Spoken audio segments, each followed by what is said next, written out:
Welcome to another informal discussion on building a more inclusive digital and analog world. We will learn about what's on the minds of experienced practitioners in the tech for social impact space. Today, I'm pleased to be speaking with Valentina Pavel. Valentina spends a lot of her time thinking about dystopias and how to prevent scenarios like powerful supercomputers that decide what you can do, what education you can receive, who you can marry, and have full control over your destiny. I mean, don't we all really spend our time thinking about that these days? But she's also a legal researcher at the Ada Lovelace Institute, which is a UK-based research and deliberative body that's working to ensure data and artificial intelligence work for people and society. So Valentina, let's jump right in. What's one big thing on your mind right now that you think people need to be paying more attention to? Hi, Josh, and thank you very much for the invitation to have this conversation. It's a pleasure to be here, and I'm very excited to share some of the thoughts that I have on an issue that's currently on my mind. I'm very interested in finding ways on how to develop a positive vision for the future of data governance. And I think current proposals such as attaching property rights to data or receiving some sort of financial compensation for the data we generate are a discussion to be had in present times, because they might shape how our data future would look like. And I think we're in a time of reflection right now, especially after the COVID pandemic and this crisis, which showed us some vulnerabilities and shortcomings. But it's also a time where we can rethink and reimagine some of our current infrastructures and our policies around data. Yeah. So I mean, this is something that I don't spend as much time as you thinking about, but I spend also some time thinking about. But for people who are not really thinking about data in these terms or in these ways, why is this important? Why do you think that, this is something that people need to be thinking about, their rights over their data or data ownership and those sorts of things? So I guess it's kind of obvious to see how every aspect of our data is becoming datafied, where at this time we're moving online with all aspects of our lives. So it's hard not to pay attention to this, and it would be very useful to engage people from different backgrounds and with different experiences in this conversation, because the way data policies affect people is very different. And this is perhaps one of the aspects of the data ownership discussion, the fact that although it sounds promising, the fact that you could own your data in a sense, in a very traditional property focused sense, the financial gains might be appealing, but at this point I don't think we can actually get any real contribution for it. And to quote one of the statements from the event that I took part last week, one of the panelists that I was in conversation with quoted Shoshana Zuboff and said that if we start the discussion with data, we already lost. And what do we mean by that is the fact that data has an intrinsic value. It has value for each and every one of us. We can perhaps improve our lifestyle. We can manage better our agendas.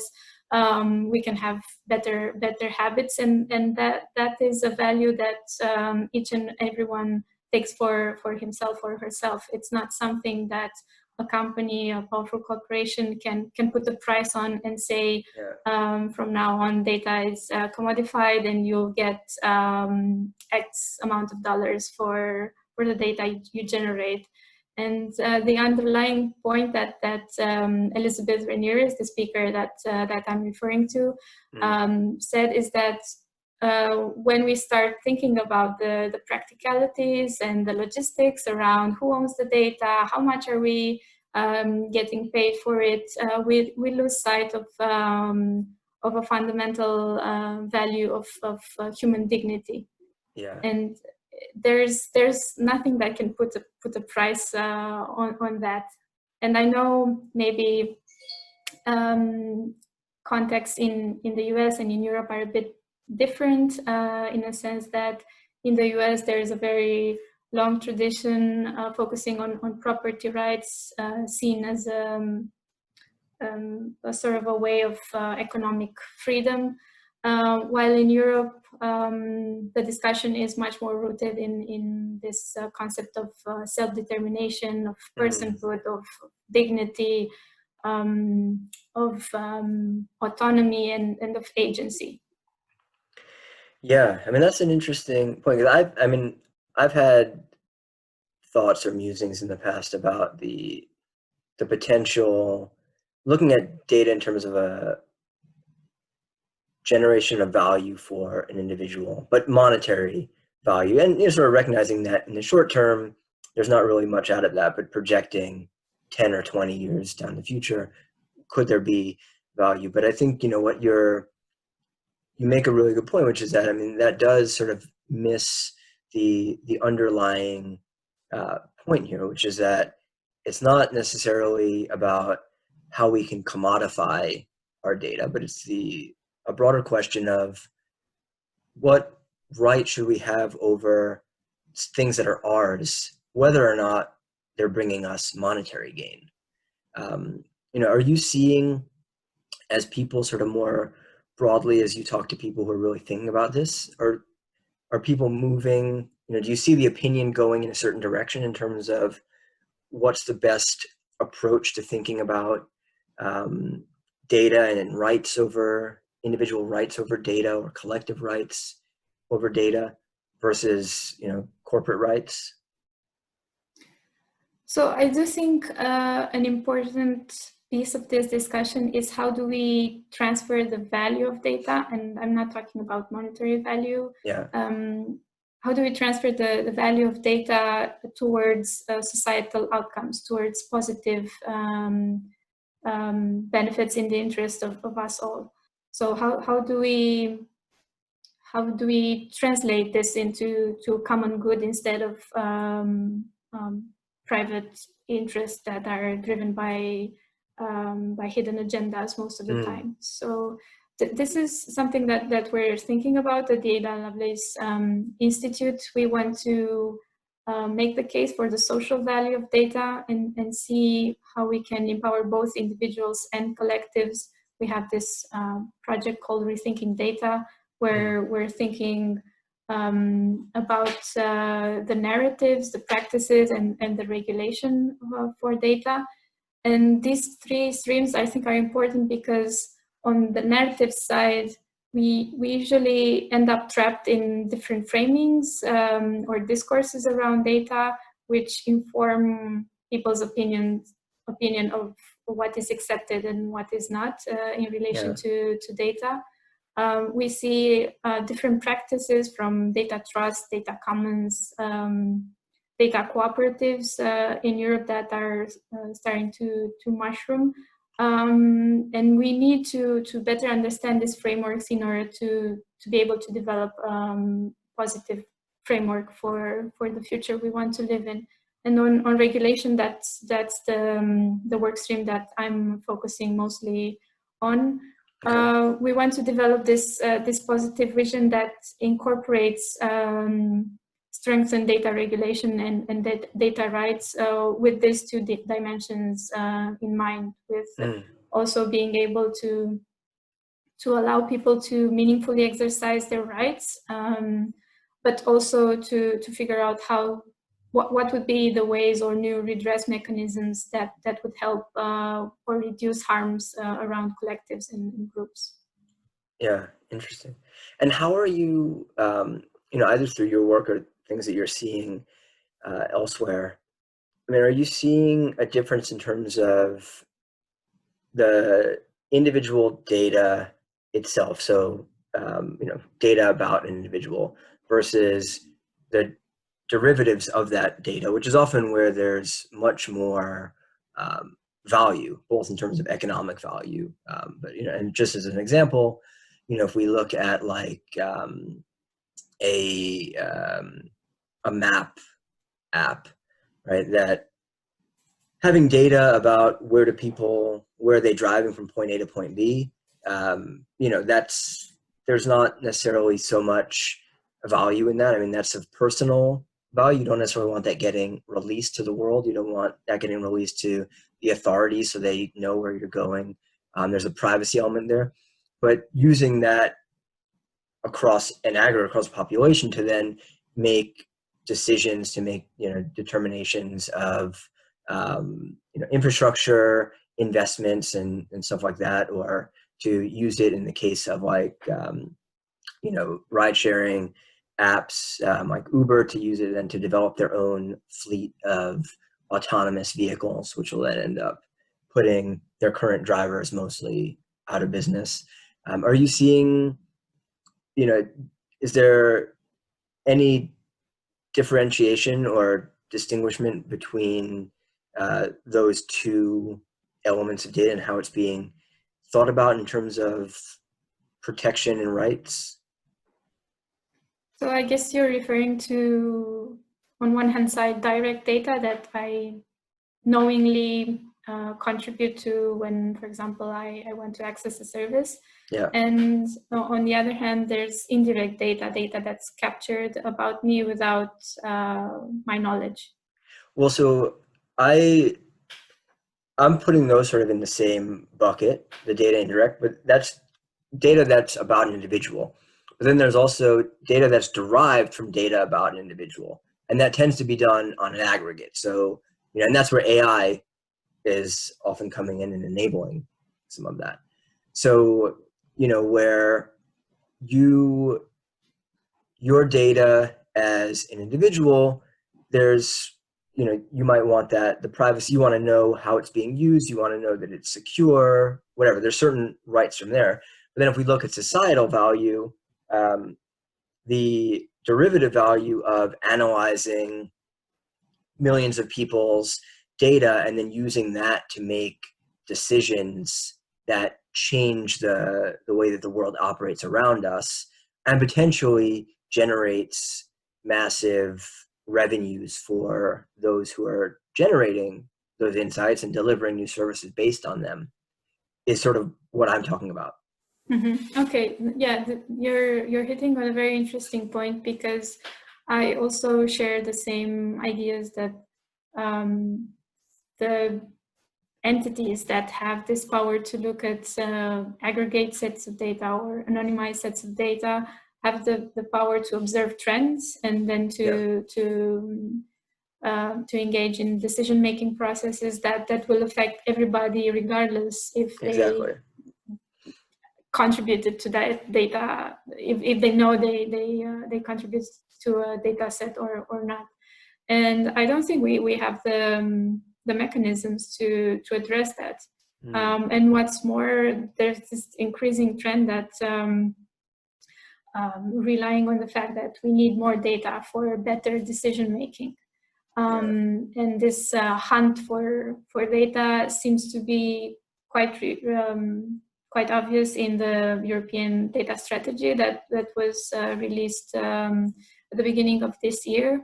But I guess all over the world, governments are increasingly more reliant on data for decision-making processes. And that's why I do think we need to take into consideration, when we talk about data, we also need to talk about the entire infrastructure around that. So we also need to look at the broader picture, which encompasses computational powers, how data is stored, what are the types of resources that different players have at hand in order to observe all these aggregate sets. And I think we're still in the process of discovering this complexity and figuring out what are the policies in order to respond to this. And do you think, and don't worry, none of us will hold you to your answer here, but in terms of the progress that's being made with thinking about all of these questions and thinking through the policy implications and all of that, is that keeping pace sufficiently with the pace of advancement of technology? Or do people need to really be focusing a lot more on this and accelerating their interest in their efforts? One aspect where I do think we need to accelerate very fast if we want to have meaningful exercise over data rights is technical infrastructure. I think we do have, at least in Europe with the General Data Protection Regulation, quite a robust and comprehensive system of protection in place, but we don't have the technical means in order to effectively exercise our data rights. And right now, if you do a data access request, it's going to be a very, very painful process. Or if you ask a company to port your data, to move it from one service to another, it's not going to be streamlined, it's not going to be seamless, it's going to be quite painful. So from my point of view, I think we need to focus a lot more on the technical infrastructure, building the capacity in order to exercise all the data rights that we currently have, and build more interoperability and data portability in order to have a meaningful choice in the end, and be able to either to switch across services without major efforts, or to be able to use services in a safe and protective environment. Yeah.